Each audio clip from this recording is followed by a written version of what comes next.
نام شبنم۔ شبنم نام کا کیا مطلب ہے؟ شبنم کس زبان کا لفظ ہے؟ شبنم ایک اسلامی بہترین نام ہے۔ شبنم نام کا شمار لڑکیوں کے ناموں میں ہوتا ہے۔ شبنم فارسی زبان کا لفظ ہے۔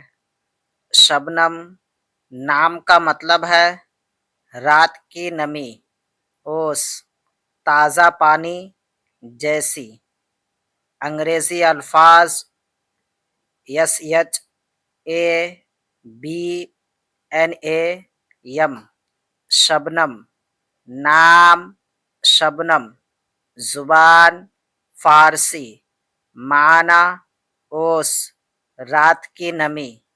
عدد نمبر 5۔